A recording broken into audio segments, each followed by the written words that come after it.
¿Es la inflación un fenómeno exclusivamente monetario o también es en última instancia un fenómeno fiscal?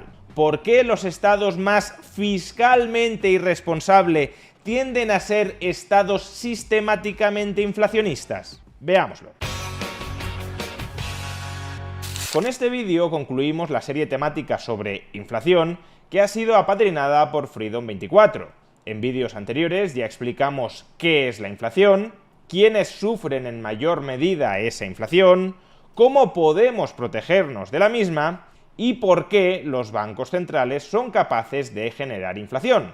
Pues bien, en este vídeo vamos a explicar por qué la inflación en última instancia no solo es un fenómeno monetario, como se suele repetir en muchas ocasiones, sino también y sobre todo un fenómeno fiscal. Y para comprenderlo vamos a comenzar reflexionando sobre cuáles son las condiciones generales que permiten a un agente económico gastar más de lo que ingresa. Si un agente económico, cualquier agente económico, desea gastar más de lo que ingresa, solo puede conseguirlo a través de dos vías. Por un lado, utilizar su ahorro, es decir, consumir sus activos. Y por otro lado, emitir pasivos, es decir, endeudarse o captar financiación. Si un gobierno quiere gastar más de lo que ingresa, solo tiene, como en el caso de las familias o como en el caso de las empresas, dos vías para hacerlo. Por un lado, vender activos estatales, privatizaciones, o por otro lado, emitir pasivos, captar financiación colocando pasivos en el mercado. ¿Y cuáles son los dos tipos de pasivos que emite un Estado? Pues por un lado, y este es el caso más conocido, emite el pasivo denominado deuda pública. Pero por otro lado, y este caso es menos conocido porque no se lo suele considerar un pasivo, el Estado también emite el pasivo llamado moneda fiat. Así pues, un Estado capta financiación para gastar más de lo que ingresa, o emitiendo deuda pública o emitiendo moneda fiat. ¿Y qué sucede cuando un Estado quiere captar más financiación de la que el resto de la economía está dispuesto a proporcionarle? ¿Qué pasa cuando los déficits públicos de un gobierno son mayores que aquellos que el resto de la economía están dispuestos a financiarle? Pues si un Estado emite mucha más deuda pública que aquella que el resto de la economía quiere comprar, lo que tendrá que hacer es bajar el precio de esa deuda pública. Como sucede con cualquier otra mercancía, si tú bajas el precio, aumenta la demanda. Pues bien, cuando el Estado baja el precio de la deuda pública, el precio de los bonos cotizados en el mercado, eso equivale a una subida de tipos de interés. Es decir, que si el Estado quiere captar vía emisión de deuda pública más financiación que la que el resto de la economía quiere proporcionarle, solo podrá captar más financiación por esta vía pagando tipos de interés más altos a sus financiadores. De nuevo, esto es lo mismo que sucede con cualquier familia o con cualquier empresa. Si una familia o una empresa se quiere endeudar más de lo que el resto del mundo está dispuesto a prestarle, solo podrá captar más financiación del resto de la economía ofreciendo tipos de interés más altos a sus prestamistas. Pues lo mismo con un Estado. Sin embargo, hemos dicho que un Estado también se puede financiar no ya emitiendo deuda pública, sino emitiendo moneda. Por ejemplo, imaginemos que un Estado solo puede colocar deuda pública en el mercado a tipos de interés muy altos. Ese Estado podría inquirirle a su Banco Central a que le compre la deuda pública a un tipo de interés mucho más bajo, incluso al 0%, a través de la emisión por parte de ese Banco Central de nueva moneda. Esto que puede hacerse, sin embargo, no está exento de consecuencias, y las consecuencias son simétricas a la de emitir más deuda pública que aquella que el resto de la economía está dispuesta a comprar. Si un Estado se financia emitiendo una mayor cantidad de moneda que aquella que el resto de la economía quiere incorporar a sus saldos de tesorería, es decir, si la oferta de dinero del Estado desborda la demanda de dinero estatal por parte del resto de la economía, lo que sucederá es que el valor de ese dinero caerá para así incrementar su demanda, lo mismo que hemos visto que sucedía con la deuda pública. Si emites más deuda pública que la que es demandada por el resto de la economía, el valor de esa deuda pública caerá para así aumentar la demanda. Si emites más moneda que aquella que es demandada por el resto de la economía, el valor de esa moneda caerá para así incrementar su demanda. ¿Y qué sucede cuando el valor de una moneda cae? Pues que los precios del resto de la economía se incrementan, es decir, hay inflación.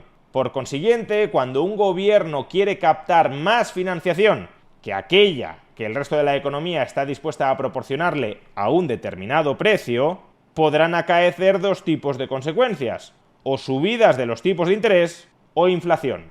Por un lado, si suben los tipos de interés, el coste de financiación de los déficits públicos se encarece y, por tanto, el Tesoro, el Gobierno, el Estado puede estar tentado a monetizar deuda pública ya no para gastar más de lo que ingresa directamente en la economía real, sino para financiar el pago creciente de intereses sobre su stock de deuda pública. Y por otro lado, si se espera que haya inflación en el futuro, los agentes económicos solo estarán dispuestos a dar financiación a un tipo de interés nominal que incluya una prima, una compensación por la inflación esperada. De hecho, tal como explicamos en un vídeo anterior, una forma de protegernos frente a la inflación es buscando inversiones que proporcionen una rentabilidad, que abonen un tipo de interés nominal que sea igual o superior a la inflación. Y en este sentido, la entidad que apadrina esta serie de vídeos sobre la inflación, Freedom24, tiene a disposición de los ahorradores dos tipos de productos financieros que previsiblemente permitirán batir la inflación. Por un lado, la cuenta D, un plan de ahorro diario que ahora mismo está abonando tipos de interés del 3,61% en euros y del 5,32% en dólares. Es un interés que se devenga diariamente sobre un ahorro que está disponible en todo momento para el ahorrador. Y por otro lado, los planes de ahorro a largo plazo, en los que el ahorro sí queda inmovilizado a 3, 6 y 12 meses, que ahora mismo están ofreciendo tipos de interés de hasta el 5,95% en euros y de hasta el 8,78% en dólares. Ambos productos de ahorro además están protegidos por un importe de hasta 20.000 euros por el Fondo de Compensación de Inversores de Chipre. Si quieres obtener más información sobre Freedom24 y sobre los productos financieros que ofrece a los ahorradores para intentar batir la inflación, puedes obtenerla pinchando en el enlace que aparece en la caja de descripción de este vídeo o en el comentario destacado. Hasta este punto hemos explicado por qué los déficits públicos tienden a generar inflación por el canal de una oferta monetaria dirigida a financiar ese déficit público que desborda la demanda monetaria. Si el gobierno tiene que emitir moneda para gastar más de lo que ingresa y el resto de la economía no demanda tanta moneda como la que el Estado está emitiendo, esa moneda perderá valor y habrá inflación. Sin embargo, existe un segundo canal por el cual los déficits públicos contribuyen a generar inflación. Imaginemos que un Estado hoy por hoy no emite moneda para financiar su déficit público, que lo único que hace es emitir deuda pública en los mercados. Endeudarse, endeudarse y endeudarse con el resto de la economía a tipos de interés crecientes y previsiblemente insostenibles. Si eso es así, aunque ese Estado no haya recurrido hasta el momento a la emisión monetaria para financiar su déficit público, su capacidad para gastar más de lo que ingresa, el resto de agentes económicos sí comenzarán a anticipar que en el futuro, sí o sí, va a tener que emitir moneda para hacer frente a un stock de deuda pública que se va volviendo impagable con cargo a los ingresos futuros de ese Estado. Y si los agentes económicos creen que, aun cuando hoy ese Estado no haya emitido un exceso de moneda para financiar su déficit, en el futuro sí o sí va a tener que hacerlo debido a que se está endeudando de manera excesiva e imprudente, pues entonces lo que ocurrirá es que esos agentes económicos reducirán su demanda actual de la moneda de ese Estado, porque la moneda de ese Estado se está convirtiendo en un peor pasivo, en un pasivo que en el futuro previsiblemente va a perder valor porque el Estado va a tener que sobreemitirlo para hacer frente a los excesivos vencimientos de su exuberante stock de deuda pública. Y si la demanda actual de la moneda de ese Estado cae por la expectativa futura de una sobreemisión de esa moneda,